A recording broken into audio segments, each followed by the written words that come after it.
Day 23 part 3। अभी हम लोग पढ़े हैं impairment of financial asset. Impairment of financial asset index 36 में भी है, लेकिन वो 109 के साथ सेम नहीं है, वो दोनों अलग हैं। ठीक है, हम लोग ही पढ़े हुए हैं। क्या 36 जो है वो फिक्स्ड एसेट पे बात करता है, 109 जो है वो सिर्फ फिनेंशियल एसेट पे बात करता है। ओके, तो तो 109 का 36 बोल जाओ, अभी 109 का सुनो। 109 में जब भी 109 में इम्पेयरमेंट होगा, मतलब फिनेंशियल एसेट का अगर इम्पेयरमेंट होगा तो सिर्फ पीएल से होगा। इम्पेयरमेंट हुआ तो पीएल में होगा। ठीक है, और जो फिनेंशियल एसेट होगा वो कौन सा होगा, मतलब इम्पेयरमेंट ये जो 109 का इम्पेयरमेंट है वो कौन से फिनेंशियल एसेट पे एप्लीकेबल है। कोई भी फिनेंशियल एसेट जो दो तरीके से क्लासीफाई हो रहा है, या तो एसीएम से या एफबीटी ओसीआई से। अगर ये दोनों मेथड से क्लासीफाई हो रहा है तभी 109 का इम्पेयरमेंट उसके ऊपर एप्लीकेबल है, नहीं तो नहीं है। मतलब कहाँ नहीं है, जो asset financial asset FBT PL से क्लासीफाई हो रहा है उसमें इम्पेयर 109 नहीं लगेगा। ये तो तुमको पता ही है। आगे तुमको पता है दो मेथड है, दो मेथड 12 LCE ECL और एक लाइफ टाइम ECL। दोनों मेथड में कौन सा मेथड यूज़ करना डिपेंड करता है कि रिस्क ज़्यादा किधर है। रिस्क अगर ज़्यादा नहीं है तो 12 वाला हो गया, 12 मंथ वाला हो गया। रिस्क ज़्यादा है तो लाइफ टाइम वाला हो गया। लॉस बाइफर्केशन तुमको पता ही है कि अगर जैसे कि फेयर वैल्यू गिर गया है 10 रुपये से, तो फेयर वैल्यू में 10 रुपये का फेयर वैल्यू गिरने की वजह, मतलब जो गिरा है उसमें 3 रुपया है इम्पेयरमेंट का और 7 रुपया है तुम्हारा फेयर वैल्यू का। तो इम्पेयरमेंट जो भी होगा तो हर वक्त बोला हुआ है, अगर 109 का चल रहा है तो पीएल से जाएगा, तो पीएल करो 3 रुपये से। और जो भी मेथड तुम्हारा एसीएम मेथड है या ओसीआई मेथड है उस वो यूज़ करके तुमको जो भी फेयर वैल्यू गिरा है वो वैसे कर लो। जैसे कि अपने एग्जांपल में दिया हुआ है पेज 197 पे ऊपर कि 10 रुपये का गिरा है वैल्यू, 3 रुपया इम्पेयरमेंट की वजह से, 7 रुपया फेयर वैल्यू की वजह से। मेथड ये लोग यूज़ कर रहा था ओसीआई, एफबीटी ओसीआई। तो ओसीआई में गया 7 रुपया और पीएल में गया 3 रुपया। ठीक, अब इलस्ट्रेशन 50 देखो, बुक में ही सब बना दिए हैं, बहुत ईजी था, देख लेना, कुछ खास नहीं है। इलस्ट्रेशन 51 देख लो, उसमें सीयू का मतलब क्या होता है, जैसे कि कोई भी करेंसी यूनिट है, जैसे कि रुपीज़ एक करेंसी यूनिट है, यूएसडी डॉलर्स वो उधर का करेंसी यूनिट है। तो सीयू को कुछ मत समझना, वो सीयू 5 लाख मतलब रुपीज़ 5 लाख। ठीक है, तो एक क्वेश्चन दिया हुआ था कि टोटल लोन दिया गया है 5 लाख का, तो फिनेंशियल एसेट है, और टोटल लोन का वैल्यू 5 लाख है, लेकिन लोन कितना दिया गया, 2000 लोन दिया गया, मतलब 2000 आदमी सबको लोन दिया गया है। टोटल अमाउंट ऑफ लोन कितना दिया है, 5 लाख का। तो दो तरीके का लोन दो तरीके का आदमी को दिया गया है, एक ग्रुप एक्स को, एक ग्रुप वाई को। ग्रुप एक्स को 1000 लोन, ग्रुप वाई को 1000 लोन। ग्रुप एक्स को 1000 लोन दिखा हुआ है कि 1000 लोन दिए हैं, तो टोटल 2000 दिए हैं, तो बैलेंसिंग फिगर 1000 हो गया। तो ग्रुप वाई 1000 को लिया है, और उसका कैरिंग अमाउंट पर क्लाइंट तुमको दिया हुआ है कि जैसे कि 1000 लोन तो दिया है, तो 1000 आदमी को दिया हुआ है, तो 1000 आदमी को कितना कितना का लोन दिया हुआ है, तो 200 रुपये का लोन दिया हुआ है। तो तभी तो 1000 × 200 करोगे तो 2 लाख हो जाएगा, राइट। तो 1000 × 2 लाख करोगे तो total carrying amount group x को 2 लाख का दिया है और ग्रुप वाई को 3 लाख का लोन दिया है, तो टोटल 5 लाख का लोन हो गया। तुमको सबका लॉस दिया हुआ है कि इतना लॉस हो सकता है, ठीक है, और तुमको तो ऊपर दिया हुआ है कि कैरिंग अमाउंट पर क्लाइंट कितना है। तो तुमको क्वेश्चन पूछेगा कि लॉस रेट कितना है, लॉस परसेंटेज कितना है, तो तुमको कुछ नहीं करना है। पहले तो तुमको, जैसे कि तुमको बोला गया है कि 4 गो लोन है, ग्रुप एक्स का 4 ऐसे आदमी होगा जो लोन रीपे नहीं करेगा, तो टोटल कितना अमाउंट का रीपे नहीं करेगा, 800 रुपये का नहीं रीपे किया। 2 लाख का लोन दिया तो इसमें 800 का नहीं देगा रीपे, तो 800 का रीपे कब नहीं करेगा, आज से कुछ साल के बाद नहीं रीपे कर, जैसे कि 4 साल का या 5 साल का लोन होगा तो 5 साल के बाद वो रीपे नहीं करेगा। तो 5 साल बाद जो हमको 800 देने वाला है उसका प्रेजेंट वैल्यू निकाल दो, दिया हुआ है बुक में 600 रुपया, तो 600 रुपया तुमको नहीं आने वाला है। तुम लोन कितना का दिया है, प्रेजेंट वैल्यू में तो तुम 2 लाख का लोन दिए हो, राइट, और जिसमें से आने वाला कितना नहीं है, 600 रुपया, तो रेट निकाल दो। तो 600 अपन 2 लाख करोगे तो अपने आप आ जाएगा तुम्हारा वैल्यू। वैसे करके बन गया है इलस्ट्रेशन 51। फिर है क्वेश्चन नंबर 9 पेज 33.83। इसमें एक और बात है, इलस्ट्रेशन नंबर 52 जो है वो बुक में ही दिया हुआ है, बुक में हम लिख दिए हैं, 5 नंबर का है। देख भाई, ये जो भी इम्पेयरमेंट का क्वेश्चन है ना, ये 4 को क्वेश्चन है और इसी में से जो आता है सो आता है, सो एक बार अच्छा से कर लेना, ठीक है। इलस्ट्रेशन 52 बुक में दिया हुआ है। अब क्वेश्चन नंबर 9 देख लो, इसमें नॉर्मल है कि फिनेंशियल एसेट लोग खरीदा है 1000 रुपया का, तो 1000 का लिखा गया फिनेंशियल एसेट टू बैंक। फिर क्या बोल रहा है कि 15 दिन के बाद ही 30 मार्च को, देखो 15 मार्च को खरीदा था, 30 मार्च को क्या हो रहा है कि रीवैल्यूएशन हो गया। तो रिवैल्यूएशन क्या हुआ है कि फिनेंशियल एसेट का वैल्यू गिर रहा है 50 रुपये से। 1000 रुपये का था, अब 950 का हो गया, तो 50 रुपये गिर गया। तो उसमें इम्पेयरमेंट का बोला कि 30 रुपये का इम्पेयरमेंट हुआ है, अब बाकी तो 20 रुपये का ही हुआ होगा। तो जब भी इम्पेयरमेंट होगा तो पीएल से जाएगा, तो पीएल से देखो 30 रुपये गया और ओसीआई आर से फेयर वैल्यू गया, क्योंकि ये लोग मेथड यूज़ कर रहा था एफवीटी ओसीआई आर। ठीक है, ये हो गया तुम्हारा 30 मार्च को। फिर उसके बाद 31 उसी दिन क्या कर रहा है कि बेच भी दे रहा है फाइनेंशियल एसेट को। 1000 रुपये का फाइनेंशियल एसेट था, 15 तारीख को खरीदा था, 30 तारीख को उसका वैल्यू गिर गया 1000 से 950, और उसी दिन जिस दिन 950 हुआ उस दिन बेच भी रहा है। कितना में बेच रहा है? 950 रुपये में। तो जितना में खरीद रहा है, जितना में इसका जो वैल्यू है उतना में वो बेच भी रहा है, तो कोई प्रॉफिट लॉस नहीं होगा। ये बात तो तुमको पता है कि जब भी एसेट अपने बुक से बाहर जाएगा तो कैरिंग अमाउंट पे जाएगा। कैरिंग अमाउंट तो 950 था, क्योंकि हम लोग अभी इसको रिवैल्यू किए थे, तो वैसे निकाल दो तो कोई प्रॉफिट लॉस हो गया नहीं। देखो रेट पेन से कैरिंग अमाउंट भी लिखा हुआ है। ठीक है, ये तीनों जर्नल एंट्री तो तुम नॉर्मल से बना लोगे, लेकिन एक चीज़ तुम भूल जाओगे। क्या? अभी क्या बोले थे कि जब फिनेंशियल एसेट का रिवैल्यूएशन हुआ, जब नीचे गिरा था, तो हम लोग ओसीआई आर को किए थे डेबिट। ओसीआई आर क्या होता है? OCI reclassified. रिक्लासिफाइड होता है, उसका मतलब क्या कि रिक्लासिफाई इन द सेंस कि पहले वो पीएल, ओसीआई से पीएल में जाएगा, पीएल से फिर रिटेन अर्निंग में जाएगा अगर प्रॉफिट हुआ है तो, या जो भी अमाउंट सीधा थी रिटेन अर्निंग जाएगा। और अगर ओसीआई आर से अगर सीधा रिटेन अर्निंग जाएगा तो नॉट रिक्लासिफाइड है, यहाँ रिक्लासीफाई है। तो जब उसको रिक्लासीफाई बोला गया तो तुमको रिक्लासीफाई तो करना पड़ेगा ना। देखो, तो 1 अप्रैल को क्या लिखे हैं? Reclassification of OCI or balance to PL as it is R. R मतलब रिक्लासीफाइड। तो बस, तो ओसीआई आर उधर डेबिट था, तो यहाँ वहाँ का मतलब जो भी बैलेंस आर में था उसको तुमको हटा के पीएल में डालने के लिए तो ओसीआई आर पहले डेबिट था तो क्रेडिट करना होगा, तो क्रेडिट कर दिए। ठीक है, यही था। यही 4-5 क्वेश्चन है, इसी में से कोई एक आता है। ओके, अब आ जाते हैं हम लोग डेरिवेटिव्स पढ़ेंगे। डेरिवेटिव्स क्या है? डेरिवेटिव्स ऐसा कोई इंस्ट्रूमेंट है जो 3 कंडीशन को पूरा करता है। पहला, वो उसका जो वैल्यू होगा वो चेंज होगा कोई अंडरलाइन की वजह से।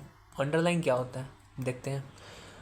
उसका वो ऐसा इंस्ट्रूमेंट है जिसको इन्वेस्टमेंट हम लोग इनिशियली कुछ नहीं करते हैं, फर्स्ट डे लगभग उसको नहीं करते हैं, 1 रुपया भी नहीं डालते हैं, और वो फ्यूचर में सेटल होता है। 3 चीज़, वो अंडरलाइन के ऊपर उसका वैल्यू डिपेंड करेगा कि अंडरलाइन जो भी है उसके अंडरलाइन अगर चेंज हो जाएगा तो वैल्यू चेंज हो जाएगा। फ्यूचर में उसका सेटलमेंट होने वाला है, और उसका हम लोग इनिशियली 1 भी रुपया नहीं देते हैं। ठीक है, एग्जाम्पल सुनो। क्या हुआ? सर AK सर और उदय एक वो किए, क्या उसको कहते हैं कि एक कॉन्ट्रैक्ट किए कि भाई देख, अभी दाम चल रहा है 80 रुपये, 80 रुपया इज इक्वल टू $1 अभी चल रहा है। तो सर बोले कि आज से 3 महीना बाद 80 रुपये से वो 85 हो जाएगा, लेकिन उदय बोला कि नहीं, 80 से वो 75 हो जाएगा। तो दोनों बेट अथी लगाया, कॉन्ट्रैक्ट किया कि अगर 85 हुआ तो हम जीते, 75 हुआ तो हम जीते। तो ये क्या है? ये डेरिवेटिव कॉन्ट्रैक्ट है। क्या? ये एक तो फ्यूचर में सेटल होना है 3 महीना के बाद, राइट। इनिशियल इन्वेस्टमेंट एक भी नहीं है, क्योंकि पहला दिन उसी बात कर रहा है 3 महीने के बाद फ्यूचर में सेटल होगा। तो 2 चीज़ हो गया, पहला फ्यूचर में सेटल होगा, दूसरा इनिशियल कोई इन्वेस्टमेंट नहीं है। तीसरा, अंडरलाइन के ऊपर डिपेंड करेगा कॉन्ट्रैक्ट का वैल्यू। क्या है अंडरलाइन? अंडरलाइन का मतलब क्या है? यहाँ पे अंडरलाइन है तुम्हारा वैल्यू ऑफ करेंसी। 80 अगर करेंसी 80 से 85 हुआ तो 5 रुपया का प्रॉफिट इसको होगा, क्या उदय को होगा, अगर मतलब सॉरी सर को होगा, और 80 से 75 होगा तो उदय को होगा।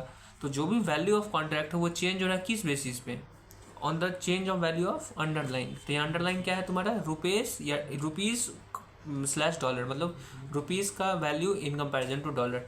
देखो तो डेफिनेशन के साइड में रुपीज़ पर डॉलर दिए हुए हैं। ठीक है, ज़्यादा दिमाग लगाने की जरूरत नहीं, सीधा डेरिवेटिव कॉन्ट्रैक्ट होता है, इतना दिमाग रखो। ठीक है, ये तो तुम समझ लिए व्हाट इज डेफिनेशन। डेफिनेशन के बाद तुमको समझना है कि अकाउंटिंग कैसे करते हैं। देख भाई, इम्पेयरमेंट एसेट में सब कुछ लोग पीएल से करते थे, राइट। डेरिवेटिव्स में हम लोग सब एफवीटीपीएल से करेंगे। ठीक है, याद रखना दिमाग में। जहाँ भी इम्पेयरमेंट हुआ पीएल से डाल दो, जहाँ भी डेरिवेटिव हुआ वो भी पीएल से डाल दो, वो और कोई दूसरा मेथड यूज़ नहीं होगा। ठीक है, अब इलस्ट्रेशन नंबर 118 में जब आओगे तो अभी तुमको उसका कोई भी क्वेश्चन दिया हुआ है, उसमें क्या बोला हुआ है कि देखो, सबसे पहले तुमको बोले जब भी ये कॉन्ट्रैक्ट होगा तो इनिशियली इन्वेस्टमेंट कुछ भी नहीं होता है, तो डे 1 का जर्नल एंट्री में कुछ नहीं आएगा। क्यों? क्योंकि एज उस दिन कॉन्ट्रैक्ट हुआ, नो मॉनेटरी ट्रांजैक्शन, कोई मॉनेटरी ट्रांजैक्शन नहीं हुआ। सिर्फ हम बोले कि 5 साल के 3 महीने के बाद करेंसी ये होगा तो पैसा देंगे, अभी तो कुछ नहीं हुआ, राइट। अब जिस दिन कॉन्ट्रैक्ट हो रहा है, इसमें 31 मार्च को कॉन्ट्रैक्ट हो रहा है, 31 मार्च को सॉरी कॉन्ट्रैक्ट नहीं हो रहा है, इसमें कॉन्ट्रैक्ट हो रहा है, ठीक है, कुछ आगे कोई डेट को हो रहा है, 31 दिसंबर को हो रहा है। अच्छा, सेम क्वेश्चन सुनो। क्या 1 जनवरी को क्या हुआ 1 जनवरी को हम लोग कॉन्ट्रैक्ट किए कि हम ये सामान तुमसे खरीदेंगे 31 दिसंबर को और इस रेट पे खरीदेंगे, ठीक। ये 1 साल का चीज़ था, ठीक है। बोला 1 तारीख को कि हम ये सामान खरीदेंगे इस रेट पे इस 31 दिसंबर को, ठीक। तो तुमको जर्नल एंट्री बनाना है। लेकिन ये जो कंपनी है जो ये कॉन्ट्रैक्ट की है वो क्या करती है, हर क्वार्टरली बेसिस, हर 3 महीना पे वो अपना फिनेंशियल स्टेटमेंट बनाती है, ठीक है। तो ये चीज़ तो तुम पढ़े हुए हो कि जब भी हम लोग कुछ भी करेंगे कॉन्ट्रैक्ट अपना करेंगे, और अभी जस्ट हम लोग इम्पेयरमेंट जब स्टार्ट किए थे तो तुमको याद होगा कि पोटेंशियल जो भी वो होता है, क्या उसको कहते हैं, 1 मिनट बताते हैं। पेज 81 पे तुम देखोगे हम लोग जब फाइनेंशियल एसेट का डेफिनेशन दिए हैं पॉइंट नंबर 4 पे, तो उसमें क्या लिखा है, contract to exchange financial asset या liability under potentially favourable condition. भले ही 3 महीने के बाद कुछ होने वाला है, लेकिन पहला महीने अगर कुछ अकाउंट कर रहे हो तो अगर जैसे कि क्या इस क्वेश्चन में था कि जैसे कि अगर 30 हमको बोला गया कि 30 हम कॉन्ट्रैक्ट कर रहे हैं कि अगर बारिश हुआ तो तुम हमको 30 रुपया दोगे, अगर बारिश नहीं हुआ तो हम तुमको 30 रुपया देंगे, ठीक है। ये था 3 महीना के बाद का कॉन्ट्रैक्ट, ओके। ये छोड़ो, बारिश छोड़ो। तुम बोला कि गोल्ड का दाम आज से 3 महीना के बाद होगा ₹1,00,000। हम बोल रहे हैं ₹1,00,000 नहीं होगा, वो होगा 70,000 रुपया। अभी का रेट चल रहा है 80,000 रुपया। 1 महीना के बाद तुम अकाउंट्स बनाओगे। अब जब तुम 1 महीना के बाद अकाउंट्स बनाओगे तो 80,000 से उसका दाम हो गया 85,000। हम तो बोलते 70,000 होगा, लेकिन अब 85,000 हो गया, तब तो हम लॉस में चले गए। 5,000 भले ही अभी लॉस नहीं हुआ है, लेकिन हो सकता है कि लॉस हो जाए, तो 5,000 का हम लोग फाइनेंशियल लायबिलिटी अपना बुक कर लेते हैं। तो वैसे ही क्वेश्चन है, ठीक है। 1 तारीख को भले ही हम लोग कॉन्ट्रैक्ट में आए हैं, लेकिन उस दिन जर्नल एंट्री कुछ नहीं बनेगा क्योंकि मॉनेटरी ट्रांजैक्शन नहीं है, ठीक है। लेकिन 3 महीना के बाद जब हम लोग अकाउंट्स बना रहे हैं, क्वार्टरली बेसिस पे अकाउंट बना रहे हैं, तो जब क्वार्टरली बेसिस पे अकाउंट बना रहे हैं तो हमको अगर उस दिन जो भी ट्रांजैक्शन, अब उस दिन जो भी रेट चल रहा है, जैसे कि ये लोग कुछ लगाया था कि इतना वैल्यू पे हम लोग खरीदेंगे और ये वैल्यू होने वाला है, जैसे हम क्वेश्चन पढ़ के बताते हैं। 1 मिनट, चलो क्वेश्चन पढ़ते हैं, ठीक है। तो क्वेश्चन में क्या है कि बोला है कि ये लोग खरीद रहा है, पैसा खरीद रहा है, क्या बोला है कि हम $20,000 खरीदेंगे तुमसे। 1 तारीख को तुमसे हम कॉन्ट्रैक्ट किए कि $20,000 खरीदेंगे एट द रेट ऑफ 68। कब खरीदेंगे, 31 दिसंबर को खरीदेंगे, ठीक है। अब क्या हो रहा है कि 3 महीना के बाद दैट इज ऑन 31 मार्च को क्या हुआ कि रेट कुछ रेट होने की वजह से ये लोग 68 पे अति किया था, बुक किया था कि हम 68 में खरीदेंगे तुमसे। उस दिन कुछ ऐसा रेट हुआ होगा जिसकी वजह से इसको लॉस दिख रहा होगा कि 25,000 का लॉस अभी हमको हो रहा है। क्या बोला है, एज एट 31 मार्च को 25,000 का लॉस है, ब्रैकेट में दिया हुआ है, तो 25,000 को उसको लॉस हुआ।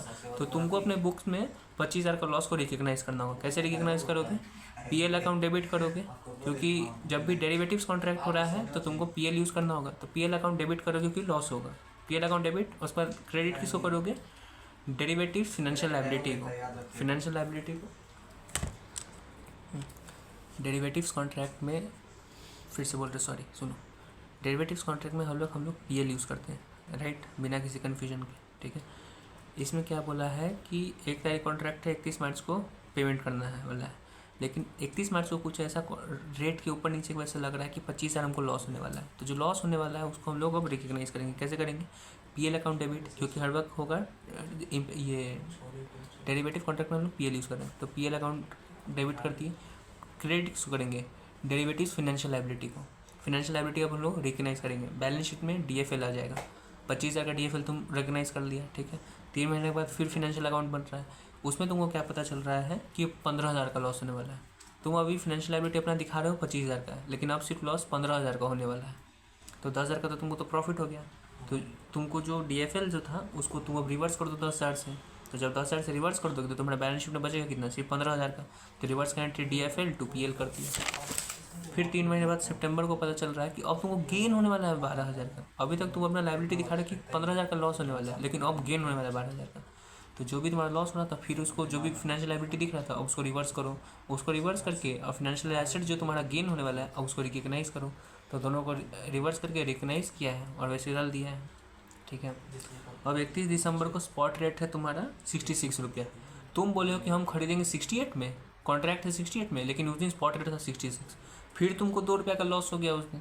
तब जब 2 रुपये का लॉस हुआ है तो उसका एंट्री देखो, सुनो, इस जो भी हम लोग एंट्री करने वाले उसको कहते हैं ग्रॉस सेटलमेंट। क्या होता है ग्रॉस सेटलमेंट, ग्रॉस सेटलमेंट का मतलब क्या होता है कि जो हम जिस दिन खरीदेंगे ना उस दिन उसको बेच भी देंगे, ठीक है। तो उस दिन हम लोग जब खरीद रहे हैं तो उसको कितना पे खरीदेंगे, हम लोग तो 68 पे खरीदेंगे क्योंकि रेट उसको तो कॉन्ट्रैक्ट में वही है। तो टू कैश देखो at the rate agreed price क्या है 68 का, रेट पेन से लिखा हुआ at the rate agreed price, ठीक है। अब जब हम लोग उसको खरीद लिए राइट, तो अब हम लोग उसको अब क्या बोले थे ग्रॉस सेटलमेंट कर रहे हैं, तो जिस दिन खरीदेंगे उस दिन बेचेंगे भी। जब हम लोग बेच रहे हैं तो हम लोग बेचेंगे कितना पे, स्पॉट रेट, जो भी मार्केट कंडीशन है उसी रेट पे तो हम लोग बेचेंगे उसको, क्योंकि दूसरा कोई रेट दिया हुआ नहीं है। और दूसरा कोई रेट नहीं दिया हुआ है कितना पे बेच रहे हैं, इसका मतलब क्या, जो भी मार्केट प्राइस है उसी रेट पे बेच रहे हैं। किस तो मार्केट प्राइस क्या है 66, तो देखो cash cell at the rate current market price उतना पे लिख दिए, ठीक है।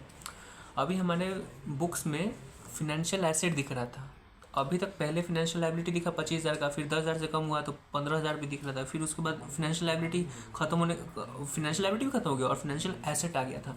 तो फिनेंशियल लाइबिलिटी खत्म हो चुका तो फिनेंशियल एसेट बुक्स में था। तो अब जब हम लोग पूरा सब कुछ कर रहे हैं तो फिनेंशियल एसेट को भी डी रिकग्नाइज करना होगा, हटाना होगा। तो फिनेंशियल एसेट को डी रिकग्नाइज करने के लिए क्या करेंगे, क्रेडिट। देखो टू DFA किए रिवर्स कर दिए तो वो भी रिवर्स हो गया। अब इसके बीच का जो भी बैलेंसिंग फिगर जाएगा वो PL में जाएगा, क्यों, क्योंकि हम लोग डेरिवेटिव्स कॉन्ट्रैक्ट बना रहे हैं, ठीक है, बन गया। अब तुम बोलोगे इतना करने का तुमको क्या जो था कि हर महीना तुम कर रहे थे प्लस माइनस, हर महीना तुम रिकग्नाइज कर रहे थे कि लॉस होगा प्रॉफिट होगा तो फिनेंशियल एसेट बना रहे, फिनेंशियल लायबिलिटी बना रहे, क्यों कर रहे थे। वो एक तो तुम्हारा अकाउंटिंग ट्रीटमेंट वो, और तुम एक लाइन में समझना चाहोगे तो देखो ओफू जो दिए हैं, पहला महीना फर्स्ट जो प्रॉफिट लॉस हो रहा है, पहले 25,000 का लॉस हो रहा है, सेकंड में 10,000 का तुमको प्रॉफिट हो रहा है, तीसरा में 27,000 का प्रॉफिट हो रहा है, चौथा में 52,000 का लॉस हो रहा है। जब तुम सब करोगे तो देखोगे कि 40,000 का तुमको टोटल लॉस हो रहा है। 40,000 का टोटल लॉस कैसे तुम मान ले कि तुम सही है भाई, जब 66 में से 68 दो माइनस करोगे तो ₹2 का आया, और ₹2 का इंटू $20,000 का तुम खरीद रहे हो, तो 40,000 का तुम्हारा लॉस प्राइस यही था। तो एक्चुअल में तुमको 40,000 का तुमको पता भी चल गया नेट, समझ गए। अब सर एक क्वेश्चन दिए थे होमवर्क में, इलस्ट्रेशन नंबर 120, ये एग्जैक्ट सेम इलस्ट्रेशन 118 का, सिर्फ एक वर्ड उसमें अलग दिया हुआ है। क्या उसमें वर्ड का नाम है, बताते हैं क्या वर्ड का नाम है, written put option. Written put option क्या होता है, इतना समझने के लिए पहले ऑप्शन का मतलब तुमको समझना होगा। What is option. ऑप्शन दो तरीके का होता है, या तो कॉल ऑप्शन या पुट ऑप्शन, ठीक है। अब कॉल सुनो, कॉल का मतलब होता है राइट टू बाई, मतलब हमारे पास राइट है कि हम खरीदेंगे, और पुट का मतलब होता है राइट टू सेल, मेरे पास राइट है कि हम तुमको बेचेंगे, ठीक है। अब right two by that is call option. Call option में 2 पॉइंट होता है, 2 तरीके के लोग होते हैं, एक होल्डर एक राइटर, ठीक है। राइटर एक होता है होल्डर, एक दूसरा आदमी होता है, ठीक है। एक होल्डर होता है एक राइटर होता है, ठीक है, चाहे कॉल ऑप्शन हो या पुट ऑप्शन हो, राइटर या होल्डर। तो जो होल्डर होगा ना वो उसको राइट होता है, जो भी होल्डर होगा उसके पास राइट होगा। तो ये जो कॉल है वो किसका राइट है, राइट टू बाई है, तो होल्डर के पास कौन सा राइट होगा, राइट टू बाई होगा। लेकिन जो दूसरा है राइटर, राइटर का ऑब्लिगेशन होगा, एक आदमी का राइट है तो दूसरा आदमी का ऑब्लिगेशन होगा, राइट। तो होल्डर का राइट है बाई करने का, तो राइटर का ऑब्लिगेशन क्या है, सेल करने का, ठीक है। वहीं तुम अगर पुट ऑप्शन में आते हो तो पुट ऑप्शन क्या है, राइट टू सेल। तो जो होल्डर, सेल का भी होल्डर है और राइटर है, तो जो होल्डर होगा उसके पास राइट है किस चीज़ का, यहाँ पुट ऑप्शन है, तो holder has right to sell, तो होल्डर सेल करेगा। राइटर का ऑब्लिगेशन क्या है कि वो परचेज करेगा।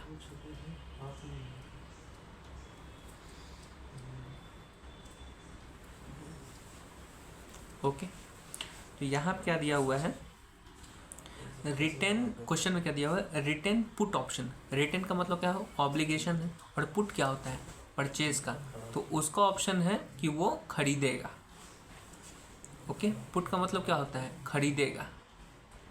फाइन, तुमको समझ में आया क्या बोले थे तुमको, राइट टू सेल है, right to sell put option, put option का एक होल्डर एक राइटर है, तो राइट टू सेल होल्डर क्या है, तो holder is the right to sell, तो राइटर का क्या ऑब्लिगेशन है, ऑब्लिगेशन टू परचेज, तो इसको ऑब्लिगेशन टू परचेज है, वैसे क्वेश्चन बन जाएगा, ठीक है। अब आ जाओ लेक्चर नंबर 24, नहीं अगला में बताएंगे, बाय।